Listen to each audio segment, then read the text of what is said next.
Olá, amigos, estamos juntos mais uma vez para estudarmos hoje o capítulo 23 do livro de Mateus. Mas hoje tem uma coisa, hoje não é ao vivo, tá? Então me desculpem, nesse momento eu estou viajando, tá? Nesse momento que você está assistindo, eu estou viajando e estaria completamente sem internet. Mas como eu não queria deixar vocês sem esse estudo, então eu criei um pouquinho com antecedência e está indo aí ao ar. Por favor, coloque seus comentários ali embaixo, eu vou ler todos eles e vai ser um prazer voltar ao vivo na semana seguinte. Mas não perca, porque hoje o estudo está muito legal, tá bom? Muito bom mesmo. Um alô aí a todos vocês, que eu não estou vendo o nome porque eu estou gravando antes, mas um grande abraço e assim que eu tiver acesso ao 3G ou ao Wi-Fi, eu vou entrar ali e ver quem estava conosco, quem deixou o alô. Deixa um alôzinho ali no comentário para a gente rever aí os amigos que estão sempre juntos,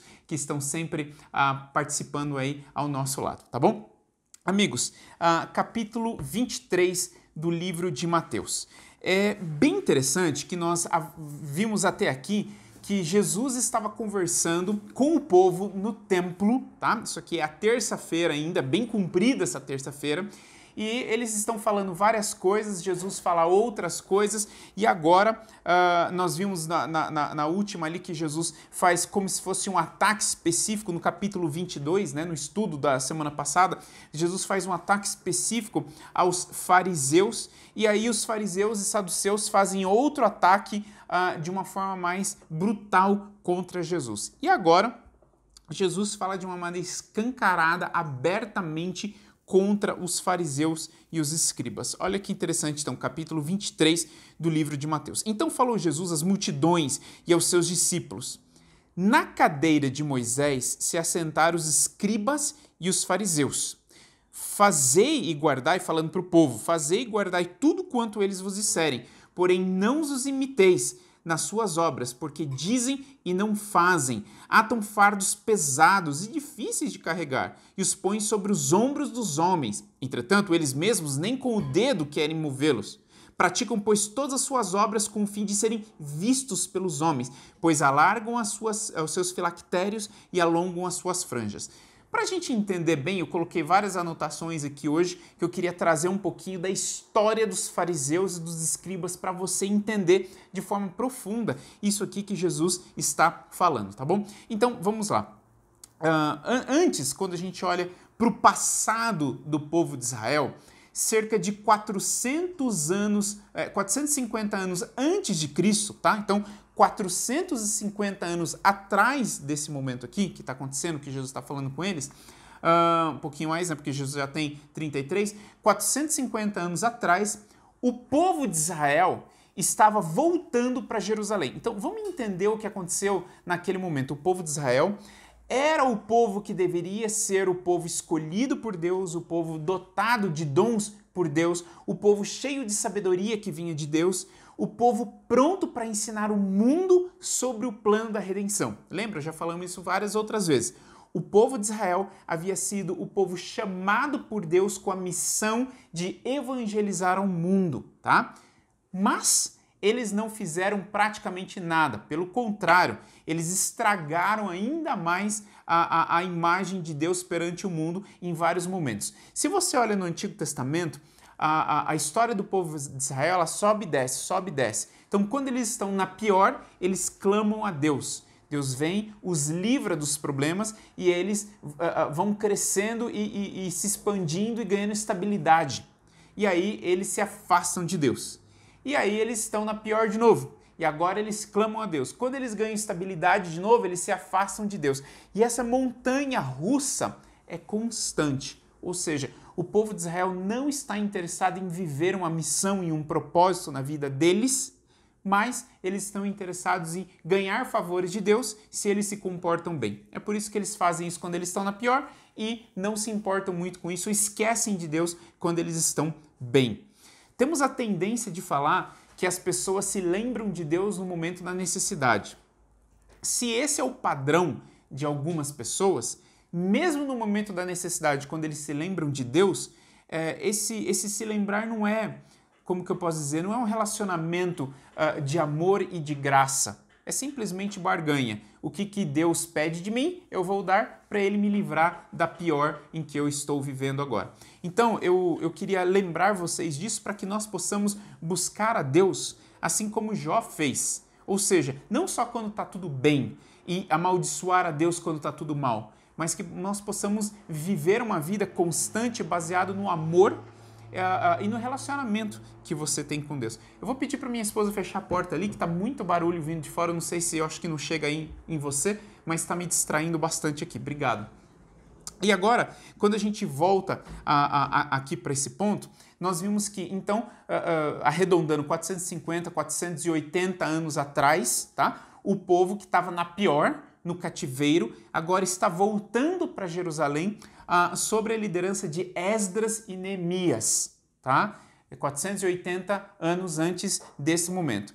E quando Esdras e Neemias estão levando o povo de volta, liderando o povo de volta para Jerusalém, reconstruindo a cidade, reconstruindo os muros, eles pegam o livro da lei, ou seja, parte do Antigo Testamento, eles leem para o povo e o povo diz que a partir de agora eles nunca mais vão se afastar. A partir do momento que eles ouvem o livro da lei, ou a Bíblia que eles tinham na época, sendo lida, o povo diz, nós iremos obedecer.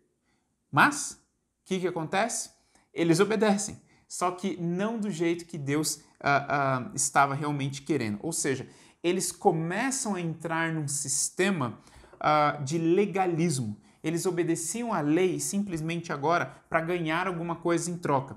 E aqui, nesse momento, 480 anos antes, os escribas eram os profissionais mais bem vistos e mais honrados daquela época. Por quê? Porque os escribas teriam o trabalho de pegar a lei que foi quebrada, que foi desobedecida e por isso trouxe problemas para o povo de Israel. Eles pegariam a lei, estudariam a lei, fariam resumos da lei, fariam extensões da lei e deveriam ensinar o povo como guardar a lei. Então, ou seja, os escribas tinham o trabalho mais honrado de todo o povo de Israel, porque eles eram os intérpretes e os tradutores da lei. E o que os escribas fizeram? Pegaram o Antigo Testamento, a lei, e multiplicaram ela e fizeram um monte de adições e adições e adições, você já sabe. Por exemplo, a lei que fala para o povo guardar o sábado, e aí os escribas adicionaram mais detalhes.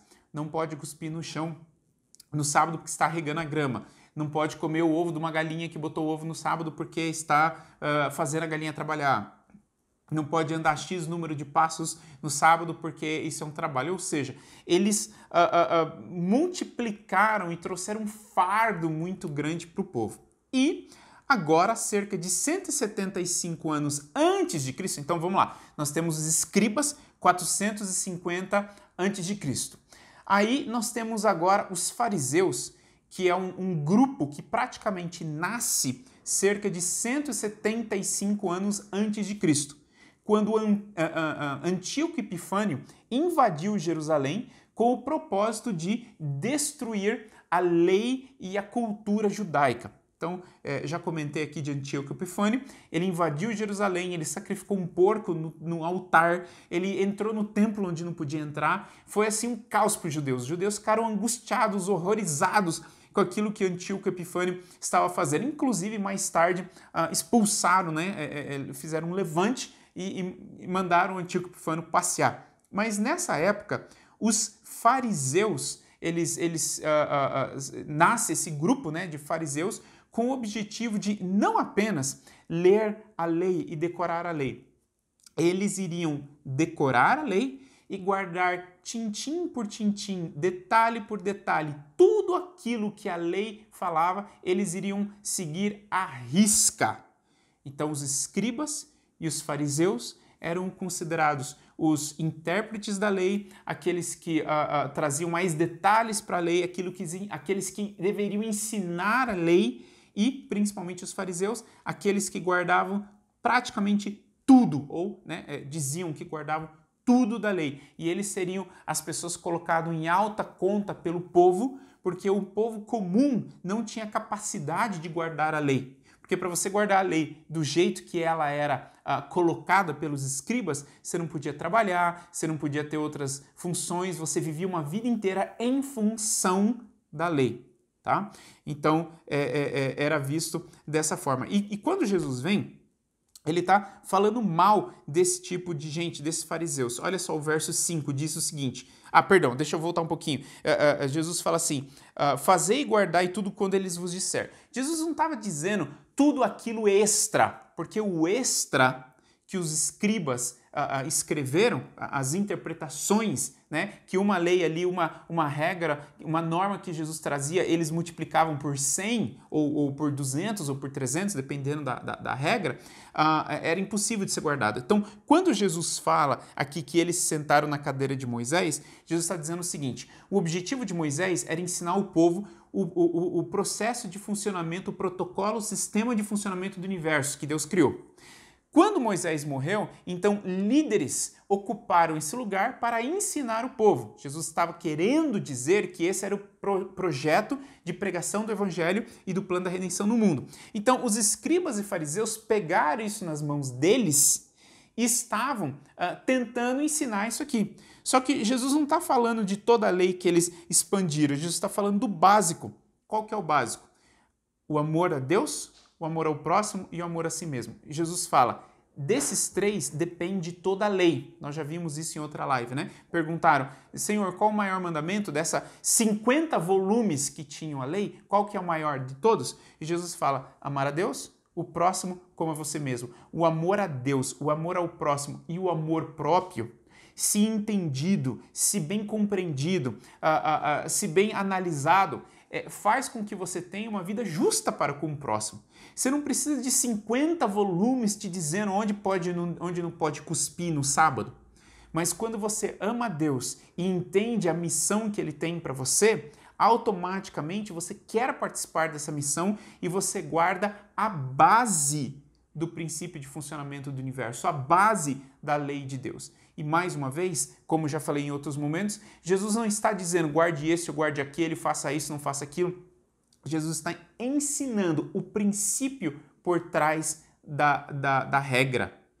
Jesus não queria que você guardasse uma regra decorada na sua cabeça. Jesus queria que você entendesse o princípio e colocasse em parte um princípio e naturalmente isso seria você viver uma vida que estivesse em harmonia com os princípios de Deus, com o caráter de Deus. E aí no verso 5 fala o seguinte, eles praticam, porém, todas as suas obras com o fim de serem vistos pelos homens, pois alargam seus filactérios e alongam as suas franjas. O que é filactério? O que são essas franjas?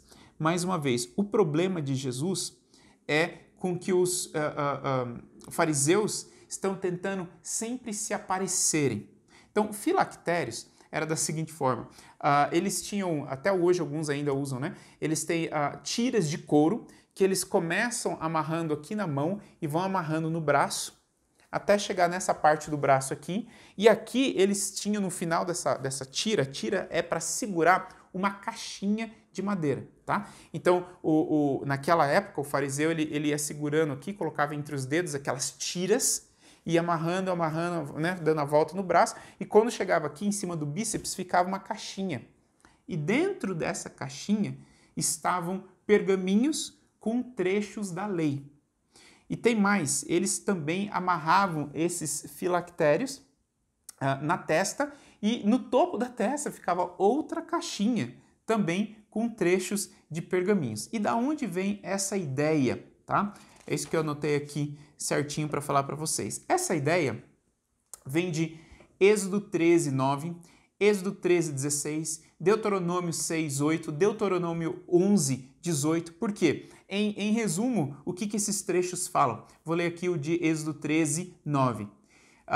Servirá como sinal em tuas mãos e como sinal em tua testa. Então, esses trechos falam que, na verdade, o povo de Deus deveria amarrar em suas mãos e amarrar em sua testa a lei de Deus.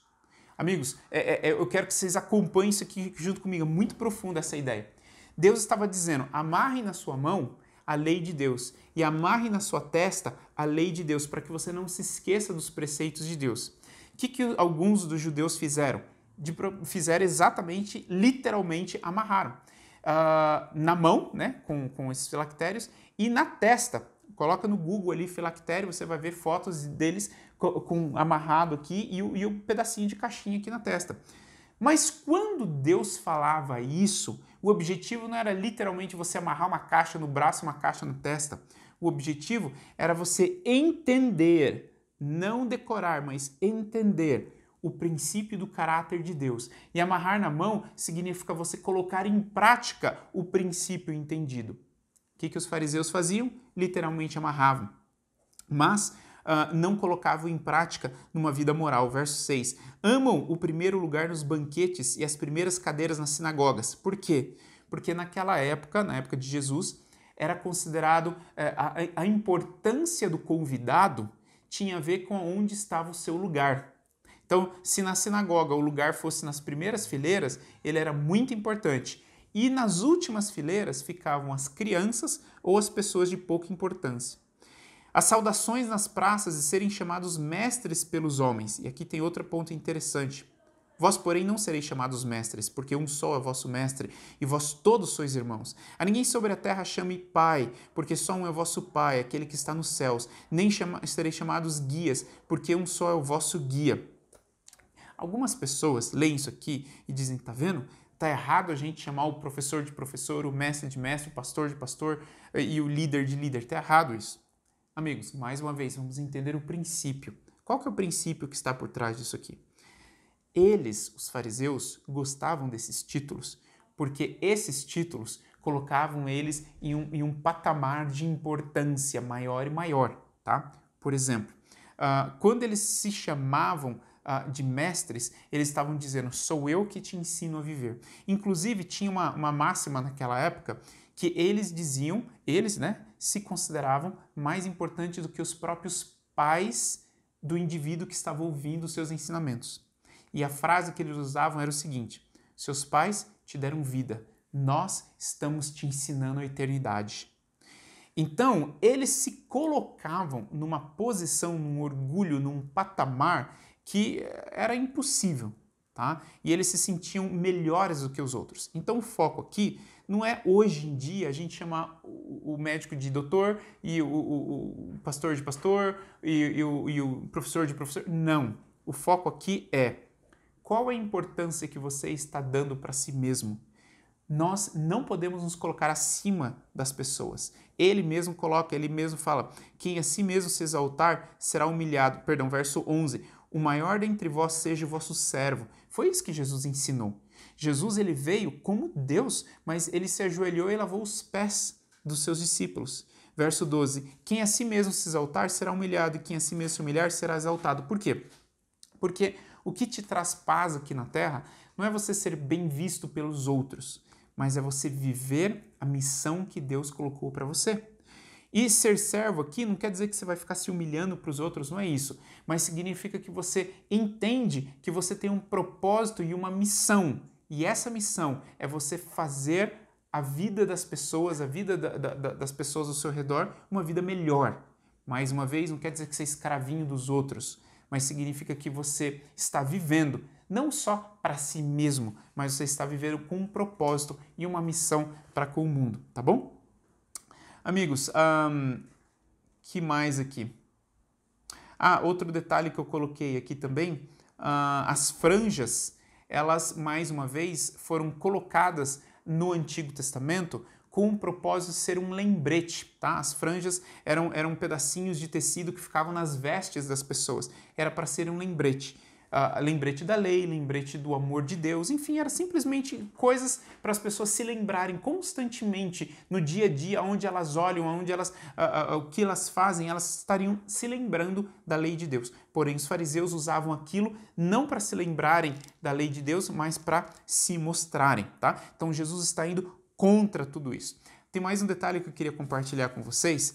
Na visão do judeu, tá? Do judeu da época, existiam 7 tipos de fariseus, tá? Eles colocam isso, o povão. Então, o próprio povo não considerava de uma forma... Era assim, ó, em parte eles consideravam, mas em parte não. Por exemplo, hoje você olha para um presidente claro, não ser aquela pessoa que faz tudo errado, mas assim, em geral, você olha para um presidente e fala assim, ó, é um cargo importante, mas ao mesmo tempo você tem um pé atrás, né? Então, naquela época, eles tinham essa relação de amor e ódio também. Eles consideravam importante, mas tinham um pé atrás, tá? Com os fariseus. Eles olhavam assim, puxa, olha só, eu queria que meu filho fosse um fariseu, mas ao mesmo tempo eles sabiam que o negócio não estava cheirando bem. Então era um negócio de sentimentos misturados, assim, tá? E eles tinham 7 títulos que eles davam para os fariseus. Um era o meticuloso para ser visto, tá? Então, o primeiro era aquele fariseu que fazia tudo para ser visto. O foco dele não era guardar a lei. O foco dele era ser bem visto enquanto guardava a lei. O 2 é aquele que encontra exceção para tudo, tá? Então é aquele que fala assim, gente, nós precisamos nos guardar desse tipo de coisa. Ah, mas por que você não se guarda? Não, porque aí existe uma exceção. A exceção é que quando é um dia tal, você não precisa se guardar. Ah, mas você precisa guardar o sábado. Mas por que você não está guardando? Não, porque existe a exceção da exceção. Que se você está vivendo... Ou seja, sabe aquela pessoa que vive para encontrar a exceção para ele poder quebrar a regra? Tá? Então, era o fariseu exceção. O outro era o fariseu roxo. Tá? O que era o fariseu roxo? Era aquele fariseu que levava ao pé da letra a questão de você não olhar para a mulher alheia. Tá? Então, literalmente, ele se dizia tão santo que ele fechava os olhos enquanto ele estava andando na rua, e se tinha muitas mulheres, enfim, andando, ele literalmente fechava os olhos, aí ele tropeçava e caía, ficava roxo. Tá? Então, ele era visto e dito que ele era o fariseu roxo, porque ele usava aquelas feridas, aqueles roxos, como forma de mostrar quão importante ele era, a ponto de cair, tropeçar e se machucar para não olhar para uma mulher. Tá? O quarto era o fariseu corcunda, tá? Era aqueles que eles se orgulhavam de humildade, então eles estavam sempre andando abaixadinhos, assim, com a cabeça baixa, meio corcundinho, porque eles se orgulhavam da humildade. O quinto era o fariseu que barganha com Deus. Era o fariseu que se achava tão justo que Deus teria a obrigação de fazer alguma coisa por ele. O sexto era o fariseu medroso, que tinha medo de, por causa de não guardar a lei, Deus enviar eles para um cativeiro novamente. Tá? Você viu alguns momentos em que isso aconteceu na Bíblia. Eles tinham medo de que Jesus estava quebrando a lei e por quebrar essa lei era perigoso que eles fossem castigados. E o sétimo era o fariseu sincero, que faz o que faz porque ele realmente ama a Deus e acredita no que faz. E um exemplo disso é Saulo. Né? Saulo era um fariseu que era tão sincero, que quando ele entendeu que aquilo que ele estava fazendo estava errado, ele mudou completamente a vida dele e se tornou o melhor e mais fantástico pregador do evangelho da sua época, tá bom? E agora a gente entra nos 7 Ais, tá? Então Jesus vai olhar para essa turma, tá? E vai fazer 7 Ais, ou seja, vai colocar 7 problemas com relação a esse tipo de vida, tá? Algumas Bíblias trazem 8, porque o verso 14 é um ai a mais, mas alguns comentaristas não consideram isso como vindo de Jesus, mas como uma nota adicionada, por isso que na sua Bíblia está entre parênteses ou entre colchetes. Tá? Então vamos ficar com o 7. Verso 13. Ai de vós, escribas e fariseus, hipócritas, porque fechais o reino do céu diante dos homens. Vocês não entram e nem deixam os outros entrarem. Então o primeiro ai, ele chama eles de hipócritas. O que era hipócrita? A palavra hipócrita vem da palavra grega, eu não anotei a palavra grega aqui, mas é bem parecido com a palavra que a gente usa, que significa ator. Tá? Então o hipócrita, no grego, era um ator. Então por que Deus está chamando eles de atores? Porque eles estão vivendo uma farsa. O que o ator faz? Tinha teatro naquela época. O que os atores fazem? Eles fazem de conta que são alguém que eles não são.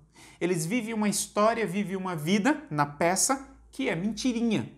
Tá? Inclusive, se não me engano, foi o Charles Chaplin que ele fala assim, a diferença entre o ator e o cristão é a seguinte, o ator vive a mentira como se fosse verdade. E o cristão vive aquilo que deveria ser verdade, mas ele vive como mentira. Tá? A diferença entre o ator e o cristão. Então, Jesus está dizendo assim, vocês vivem uma mentira, a vida de vocês é uma farsa, é uma mentira. E pior do que isso, vocês não entram no céu e vocês fecham a porta do céu para os outros. Por que fecham a porta do céu para os outros? Porque eles deveriam ser os líderes espirituais que estão guiando o povo na verdade. E o que eles estão fazendo? Eles estão complicando essa verdade, montando uma ilusão tão fantástica, tão absurda, tão cheia de regras, que o reino do céu está longe.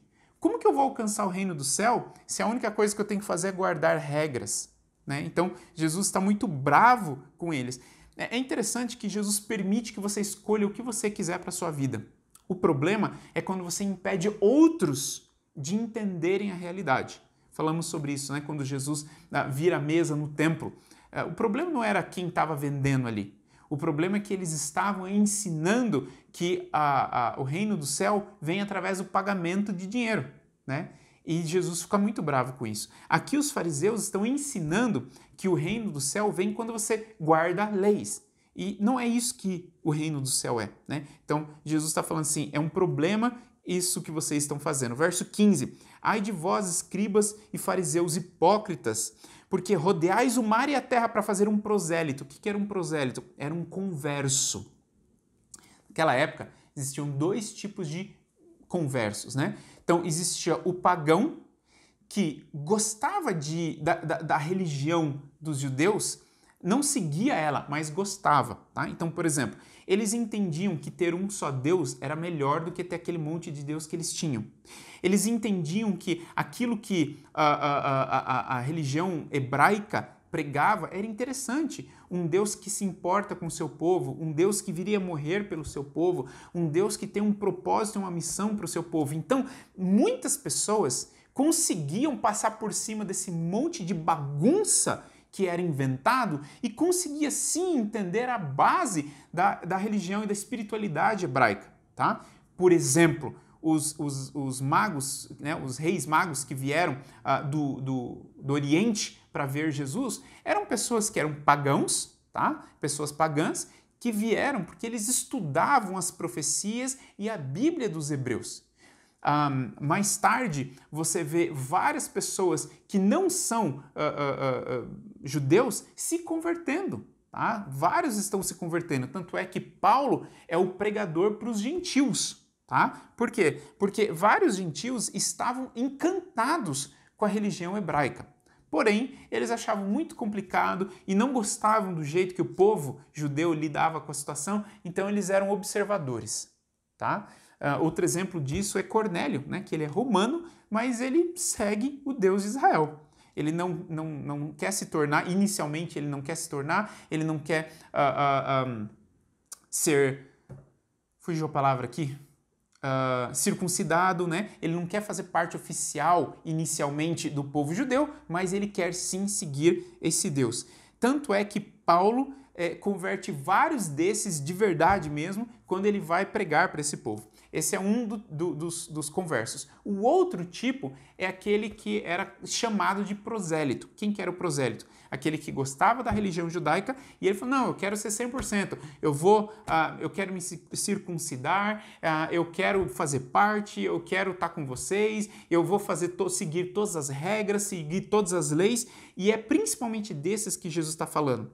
Ai de vós, escribas e fariseus, que rodeiam o mar e a terra para fazer um prosélito, né, um converso, e uma vez feito, o tornais filho do inferno 2 vezes mais do que vocês. Por quê? Porque esse prosélito, ele entra e ele se torna um fanático. Ele quer guardar todas as regras mais do que o fariseu e ele se torna um fanático. Ou seja, ele não entende o amor de Deus e a graça. Ele entende que se ele guardar as regras, ele pode fazer parte das promessas de Deus. Então, Jesus está... Você vê esses dois primeiros ais que nós colocamos aqui, está mostrando um Jesus que está preocupado com fariseus que não deixam os outros entrar, está preocupado com os fariseus que convertem uma pessoa, mas ele está todo perdido. Você percebe que Jesus não ataca os fariseus por serem fariseus apenas, mas principalmente porque a escolha dos fariseus está influenciando outras pessoas. Jesus deixa você fazer o que você quiser, porque a vida é sua e no final das contas você escolhe jogar ela no lixo ou aperfeiçoá-la. Mas quando você pega a sua vida e você está estragando a vida de outras pessoas, Jesus fica muito, muito bravo. Pode ver que os ais têm mais a ver com aquilo que os fariseus estão fazendo com os outros do que com eles mesmos. Terceiro ai, são 7 ais. Ai de vós, guias cegos, que dizem, quem jurar pelo santuário, isso não é nada. Mas se alguém jurar pelo ouro do santuário, fica obrigado a cumprir o que jurou. Insensatos e cegos, pois que é o maior, o ouro ou o santuário? E aqueles que dizem, quem jurar pelo altar, isso não é nada. Aquele, porém, que jurar pela oferta que está sobre o altar, fica obrigado a cumprir. Cegos, pois o que é maior, a oferta ou o altar? Portanto, quem jurar pelo altar, jura por ele e por tudo que sobre ele está. E quem jurar pelo santuário, jura por ele e tudo que nele se habita. E quem jurar pelo céu, jura pelo trono de Deus. Amigos, aqui, mais uma vez, Jesus está meio que tirando sarro das exceções que os fariseus criavam para se eximirem de algumas coisas. Sabe aquela pessoa que está procurando uma brecha na lei para que ela possa fazer o que é errado e depois ainda fala, não, mas aqui na lei diz A, B e C e eu fiz certinho. Sabe aquela pessoa que você vê que ela sabe que está fazendo errado, mas de propósito ela encontra uma brecha na lei para continuar fazendo errado, continuar machucando as pessoas, continuar denegrindo a imagem da sua igreja, da sua empresa, da sua escola, da sua universidade, e no final fala, não, eu sou justo, porque a lei não diz desse jeito. Então Jesus está ironizando esse tipo de coisa. E ele está dizendo o seguinte, amigos, o foco não é aonde jura ou onde não jura, não é isso. O foco é o princípio, tá? E o princípio é você ser uma pessoa honesta. É isso aqui que ele fala, aqui ó. Quem jurar pelo altar, jura por ele e por tudo o que sobre ele está. O que era colocado sobre o altar? O cordeiro. Quem o cordeiro representava? Jesus Cristo. Esse é o princípio quando você faz um juramento, não é o que pode e o que não pode, mas olha para o caráter de Deus, para o caráter de Cristo e se pergunte se aquilo que você está fazendo está de acordo com o caráter de Cristo, em harmonia com o caráter de Cristo, tá? Quem jura pelo santuário, jura por ele e por aquele que nele habita. Quem que habita no santuário? Né? Quem que os judeus diziam que estavam constantemente no santuário? Deus, tá? Quem jurar pelo céu, jura pelo trono de Deus e por aquele que no trono está sentado. Jesus pega os 3 juramentos e coloca que o foco do juramento não é o objeto ou o lugar ou isso ou aquilo, mas é o próprio Deus, nos 3. Quando você fizer alguma coisa, jurar alguma coisa, falar alguma coisa, faça uma análise. Coloque o princípio sobre o holofote. Você está vivendo de acordo com o caráter de Deus? Tá? Próximo ai. Esse é o quarto ai, né? É o quarto ai. Ai de vós, escribas e fariseus hipócritas, porque dais o dízimo da hortelã, do endro e do cominho, mas negligenciam os preceitos mais importantes da lei, a justiça, a misericórdia, a fé. Vocês deviam fazer essas coisas sem omitir aquelas. Guias cegos, com o mosquito e engolem o camelo. Mais uma vez, Jesus está dizendo, amigos, olha o que vocês estão fazendo. Existe o princípio do dízimo na Bíblia, e esse princípio é justo, porque o dízimo tem um propósito, é ajudar você no desenvolvimento do seu caráter, ou seja, você não se apega àquilo, ao mesmo tempo que você se torna um coparticipante, um participante ativo da pregação do evangelho no mundo, tá? Então, quando você está devolvendo o dízimo, você não está cumprindo regras, você está falando, eu sou parte do financiamento do evangelho no mundo. Eu sou parte desse financiamento e eu tenho orgulho de ser parte, eu quero fazer parte. Então, o que você ganha não é só para satisfazer as suas necessidades. A sua vida aqui na Terra tem o propósito de levar o evangelho até os confins da Terra. Esse é o propósito, esse é o princípio por trás dos dízimos e ofertas. E Jesus, então, está dizendo, vocês não estão entendendo o princípio, vocês estão simplesmente se apegando a cada detalhe, a cada vírgula, a cada ponto da regra. E não é assim. E mais uma vez ele joga o ponto do fariseu que não está fazendo só para ele, mas está estragando os outros. Guias cegos. Jesus vê que Jesus não está falando vocês são cegos. É pior do que você ser cego, é você ser um cego e ainda achar que você pode conduzir outros ao lugar correto.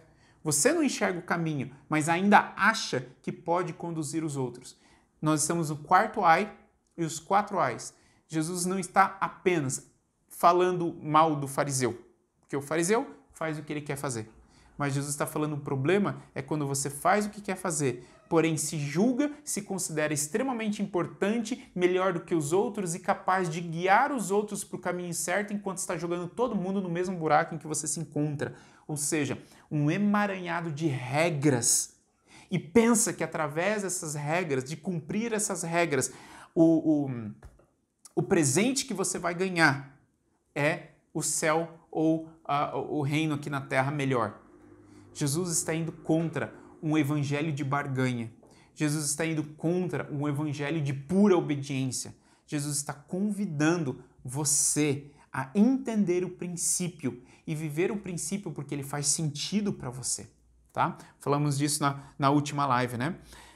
Quinto ai, verso 25. Ai de vós, escribas e fariseus, hipócritas, porque limpam o exterior do copo e do prato, mas estes, por dentro, estão cheios de rapina e intemperança. Fariseu cego, limpa primeiro o interior do copo, para que também o exterior fique limpo. Agora, tem uma coisa bem interessante aqui, eu queria compartilhar com vocês. Existiam várias leis sobre purificação ritual naquela época, tá? Então, no Antigo Testamento, por exemplo, se você entrasse em contato com um cadáver, você era considerado impuro e tinha que ficar 7 dias afastado e fazer alguns rituais de purificação para que pudesse voltar a lidar com o povo, tá? Amigos, qual que era o princípio disso? Era um princípio de saúde, você sabe disso, tá? O problema é que esses fariseus estavam mistificando os princípios de Deus e fazendo deles regras. Muitas vezes, nós pegamos um princípio de Deus que existe um porquê, existe uma razão, faz sentido. Pegamos aquilo e colocamos tanto misticismo em cima daquilo e dizemos isso pode, isso não pode, isso pode, isso não pode, porque se você fizer o que pode, você vai para o céu, se não fizer o que não pode, você vai para o inferno. Ou vai receber um castigo de Deus. Jesus está quebrando essa ideia, quebrando essa noção. E ele vem aqui e tá tudo certo aí? Tranquilinho? 20 minutos, tá? De bateria ou de tempo para mim? De tempo, obrigado. Para não passar da 1 hora com vocês aqui, tá? Olha que interessante. Então, vamos pegar algum exemplo disso aqui. Tinha uma ideia de que o copo, que era de barro, tá? Se você precisasse mexer com um cadáver, você era considerado impuro. E se você encostasse num copo, aquele copo se tornava impuro. E se outra pessoa encostasse no copo, aquela outra pessoa se tornava impura também, tá? Mais uma vez, naquela época que isso foi dado, tinha um porquê. Qual que era o porquê? Aquele que não entendia nada, que tem bactéria, que tem vírus, que tem doença, que coisa estragada faz mal, eles não entendiam. Eles estavam saindo do Egito, escravos, enfim, não entendiam o suficiente para eles sobreviverem no deserto, em tendas. Então Deus colocou algumas regras que naquela época eram para ser obedecidas, tá? Porque, como já falamos em outras lives, eles tinham uma maturidade muito limitada. Então hoje pode quebrar as regras? Não, porque não tem a ver com regra, tem a ver com princípio. Por exemplo, hoje você não vai pegar no morto e depois almoçar sem lavar a mão. Não funciona. Você não vai limpar o banheiro da sua casa e depois pegar uma maçã com essa mão não lavada e comer essa maçã. Mas você entende o porquê. O problema é que os fariseus criavam uma fantasia enorme em torno dessas regras. Então, os fariseus diziam, vamos lá, se eu fiz alguma coisa, tá? Por exemplo, se a mulher está menstruada e nos seus dias de menstruação ela segurou num copo, tá? E esse copo, ele tá ali em cima e eu pego nesse copo, então eu também estou impuro. Ela é impura, o copo é impuro, eu impuro, e para todo mundo ficar puro, nós precisamos ficar 7 dias de quarentena, né? E precisamos criar alguns rituais de banhos ali para que possa ser, mais uma vez, purificado esses objetos e essas pessoas. tá? Inclusive, a regra deles é que se o copo fosse de barro, a única forma de purificar era quebrando, tá? Se o prato tivesse bordinha e a bordinha foi tocada, não tem problema, mas se o meio do prato foi tocado, aí tem problema. A maçaneta não fica impuro, mas se tem alguma coisa que é feita de madeira, aí fica impuro. Ou seja, Deus havia dado uma regra lá atrás com um propósito. Essas regras foram multiplicadas e feitas em forma mística, e agora eles estavam trazendo um problema tão grande para as pessoas, ao invés de ajudar as pessoas a entender o propósito de Deus para eles, tá? Então ele está falando assim, ó, limpas o exterior do copo e do prato, mas esses por dentro estão cheios de rapina e intemperança. Fariseu cego, limpa primeiro o interior do copo, para que também o seu exterior fique limpo. Jesus está falando de uma forma figurada, principalmente sobre o interior das pessoas, tá? O interior deles. O que adianta você ter uma mente tão cheia de podridão, você ter um coração tão cheio de podridão, e aí você fica preocupado com a pessoa que encostou no outro, que encostou no outro, que encostou no prato, e agora esse prato tem que ser quebrado. Limpa primeiro a sua mente, para depois você cuidar desse tipo de coisa, tá? Mais uma vez, Jesus está fazendo uso do princípio e não dizendo qual regra é certa e qual regra é errada. Próximo ai. Ai de vós, escribas e fariseus hipócritas, porque sois semelhantes a sepulcros caiados. Mais uma vez, naquela época existia um costume de colocar algumas tumbas, alguns sepulcros na beira do caminho, tá? Então o cemitério não era longe, afastado, tal. Várias pessoas que morriam eram sepultadas na beira do caminho. E principalmente na época da Páscoa, vários peregrinos vinham caminhando de longe para passar a Páscoa em Jerusalém. E, como você já sabe, a Páscoa era uma festa que tinha muito a ver com o templo e os sacrifícios no templo, tá? Então o problema aqui é, o peregrino está vindo de longe, aí tem um sepulcro no meio do caminho, ele tropeça, não no meio, né, mas na beirada, ele está vindo ali conversando e tal, e esse sepulcro está meio abandonado, está meio jogado ali, ele tropeça no sepulcro e cai, então aí ele encostou o pé no sepulcro. Puxa, acabou com a festa, porque por 7 dias ele não vai poder participar do ritual do santuário. Acabou com a festa dele, 100%. Então, para impedir que as pessoas não tropeçassem nos sepulcros à beira do caminho, principalmente na época da Páscoa, alguns dias antes da Páscoa, os sepulcros eram caiados, ou seja, passava-se cal nos sepulcros para que eles ficassem bonitos, branquinhos, e esse sepulcro bem branquinho brilhava no sol, que normalmente os peregrinos vinham de dia, né? E ficavam bem à vista, para que ninguém tropeçasse no sepulcro e ficasse impedido por mais uma vez, gente, é bom você não pegar no morto e depois né, se misturar com as pessoas, mas eles tinham aquele misticismo que se eu tropeçar na beiradinha do sepulcro, na pontinha dele, eu preciso ficar 7 dias de isolamento. Então, era mais místico do que racional. Então eles pintavam para impedir que as pessoas tropeçassem nos sepulcros. E Jesus está falando, vocês são como aqueles sepulcros, tudo bonitinho, pintadinho, baseado em misticismo puro, mas por dentro vocês ainda estão cheios de podridão e cheios de coisas que contaminam, tá? Vocês são como sepulcros, bonitos por fora, pintadinho por fora, faz a regra certa por fora, mas o seu coração não tem o desenvolvimento de caráter que deveria ter para estar em harmonia com Deus. E aí voltamos ao mesmo ponto de sempre. Amigo, eu não estou nunca dizendo para você não guardar a lei, não é isso que eu estou dizendo. Eu estou dizendo que quando Deus colocou a lei, o foco dele não era você decorar um conjunto de regras e obedecê-las de fio a pavio para que, em contraponto, você pudesse ganhar um prêmio, a sobremesa, que é o céu. As leis de Deus são princípios de funcionamento do universo. Ele quer que você entenda aquilo que ele deseja para você. Ele quer que você desenvolva um caráter que está mais em harmonia com o caráter de Deus, mais em harmonia com a eternidade do que aqui na Terra. A oração do Pai Nosso começa dizendo, seja feita a sua vontade, assim na terra como no céu. Deus Jesus, na oração do Pai Nosso, estava ensinando, amigos, quando vocês orarem, peçam sabedoria para que aqui na terra você esteja andando, vivendo, tendo vontade de viver uma vida que é parecida com a vida dos anjos, que tem prazer em Deus, que tem prazer em viver a lei de Deus, que tem prazer em conhecer a lei de Deus. E não guardam porque são pau mandado, né? Não guardam porque são obrigados a guardar. A lei não existia escrita no céu, porque ela era o bom senso comum.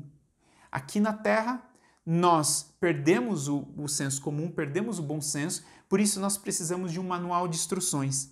Porém, pegamos aquele manual e decoramos ele ao pé da letra, para que a gente possa ficar batendo cartão nas coisas de Deus. Deus está falando, não é isso que eu quero. Eu quero que você aprenda a viver uma vida onde você tem prazer em viver a vontade de Deus. Ou seja, você está tão empolgado com aquilo que Deus deseja para você e para o universo, que você está mais perto da eternidade do que dessa terra. A gente tem uma historinha inventada, até já comentei aqui também, que diz que Enoque andava com Deus, né? E um dia Enoque, de tanto andar com Deus, foi transladado, foi levado para o céu, né? Então a historinha, essa é a Bíblia, claro, mas a historinha diz o seguinte, que Enoque andava com Deus todo dia. É uma historinha inventada, tá? Mas que Enoque andava com Deus e ia conversando com Deus todo dia. E eles iam numa caminhada de conversa e bate-papo. E aí chegava uma hora que Enoque falava assim, puxa, Deus, está na hora de eu voltar para casa, está ficando tarde. Amanhã a gente conversa de novo. E ele voltava. E no amanhã eles conversavam mais e se empolgavam. E puxa, Deus, eu nem vi o horário, está na hora de eu voltar para casa. E um dia eles foram conversando, e o Enoque perdeu a noção do tempo de tão legal e tão gostoso que estava conversar com Deus. E aí o Enoque falou, puxa vida, olha só a hora que são, nem dá tempo de eu voltar para casa. E Deus falou assim, a gente está mais perto da minha do que da sua. Você não quer vir para minha casa hoje? E a partir daquele dia, Enoque foi levado ao céu e nunca mais retornou para essa terra. É uma história inventada, mas que demonstra esse princípio. Andar com Deus significa que as suas vontades estão mais perto das vontades de Deus e mais longe daquilo que o mundo aqui e o presente século pregam como coisas importantes. E quando isso estiver sendo uma realidade na sua vida, quando Jesus voltar, a consequência natural disso é a mesma coisa que aconteceu com Enoque na nossa historinha. Jesus vai voltar e falar assim, ó, você está vivendo uma vida que tem mais a ver com o céu do que com a terra. Vamos comigo para o céu? E aí você vai passar 1000 anos com Jesus no céu e depois a eternidade também. Amigos, fechando os pontos aqui, falamos aqui do sepulcro caiado, né?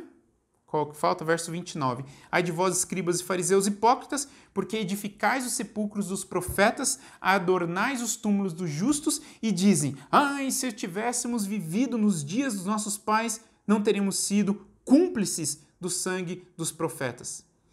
Jesus está falando assim, vocês dizem que vocês são tão bonzinhos que se vocês tivessem vivido no tempo dos profetas, vocês teriam valorizado os profetas, ao invés de matar os profetas como seus antepassados fizeram. Porém, ali está aquele que é maior que qualquer profeta. E Jesus seria morto pelas mãos dos fariseus. Então, mais uma vez, os fariseus estariam falando mal dos outros, enquanto eles estão fazendo algo que é infinitamente pior e mais grave do que aquilo que seus antepassados fizeram. Entra de novo naquele verso, né? É aquele que tira o cisco do olho do irmão, mas não enxerga a trave ou tronco que tem no seu olho. Vamos cuidar com esse ponto. E o mais importante é que nós não julguemos os outros ou nos achemos melhores do que os outros. Ah, se fosse eu não faria isso, se fosse eu... Nós precisamos desenvolver um caráter onde nós julgamos menos as pessoas e nós vivemos mais a missão que Deus nos deu. Que se nós tivéssemos mais olhos para a nossa missão e o nosso dever, nós teríamos menos tempo de ficar olhando o que o outro fez ou deixou de fazer. E para terminar, verso 37 a 39. Jerusalém, Jerusalém, que matas os profetas, apedrejos que te foram enviados. Quantas vezes quis eu reunir os teus filhos, como a galinha junta seus pintinhos debaixo das asas, e vós não quisestes. Eis que a vossa casa ficará deserta. Amigos, isso aqui é muito importante. Alguns comentaristas dizem que nós temos a tendência de achar que Jesus foi para Jerusalém só nesse momento aqui, né? Porque a Bíblia mostra Jesus em Jerusalém por tanto tempo, poucos dias antes de sua morte. Porém, quando Jesus fala isso, Jerusalém, Jerusalém, eu queria tanto te ajudar e você não quis, dá a entender que Jesus teve muitas outras coisas que ele fez e que não estão relatadas nos evangelhos. A própria Bíblia fala, né, que se tudo o que Jesus fez fosse escrito em livros, não teriam papel e caneta e a terra inteira não seria suficiente para guardar aquilo que ele fez e falou, né? Jesus com certeza teve uma vida incrível e fez muita coisa e ensinou muita coisa. E se nós pelo menos aproveitássemos para estudar aquilo que ficou gravado e registrado para nós, já seria uma grande diferença na nossa vida. E aqui nós vemos alguns pontos. Eu anotei aqui 3 pontos importantes. Primeiro, a paciência de Deus. Jerusalém, Jerusalém, que matas os profetas, mesmo você matando os profetas, mesmo você fazendo tudo o que você fez, eu sempre quis reunir os meus filhos, reunir os filhos de Jerusalém como a galinha. Ou seja, mesmo depois de tantos problemas, eu ainda quero cuidar de você, quero ensinar você. A paciência de Deus. Segundo, o livre-arbítrio que Deus te dá. Deus nunca vai fazer com que você faça alguma coisa, mas Ele vai sempre te convidar e a escolha é sua. E infelizmente o ponto 3 é: eis que a vossa casa vos ficará deserta. Jesus aqui não está dando um castigo para eles. Jesus está prevendo as consequências que eles trariam sobre si mesmos. Jesus está prevendo a invasão de Roma no ano 70, que iria vir e destruir Jerusalém. Destruir Jerusalém e destruir o templo, colocar fogo em tudo. Jesus não é aquele que traz o problema, mas Jesus diz: se você não confiar em mim, se você não seguir o único caminho que existe para a vida, a consequência natural de você sair do caminho da vida é a morte. A consequência natural de você desafiar os romanos é que os romanos vão invadir Jerusalém. A consequência natural de você não entender o projeto e o propósito que Deus tem para você é você apenas seguir regras. E seguir regras é aquilo que os fariseus faziam muito bem, alguns deles, né? Porque Saulo não apenas seguia regras, mas Saulo queria entender. E quando ele entendeu e quando ele conheceu a Jesus, a vida dele foi transformada e os resultados estão até hoje, não apenas na Bíblia, mas no cristianismo. O meu desejo, a minha oração é que você possa ser uma pessoa que não apenas segue regras, mas uma pessoa que entendeu que você tem um propósito aqui nessa vida e aqui nesse mundo e que você possa viver 100% esse propósito na prática. Que Deus o abençoe. Coloque aqui os seus comentários, escreva, deixa ali para nós, a gente quer participar, a gente quer rever aí quem esteve conosco e na semana que vem nós estaremos ao vivo. Amigos, mais uma vez, compartilhe esses vídeos ali, vamos estudar juntos e entender os princípios que Deus deixou para nós na sua palavra, para que assim nós possamos viver a realidade da eternidade. Aquele abraço.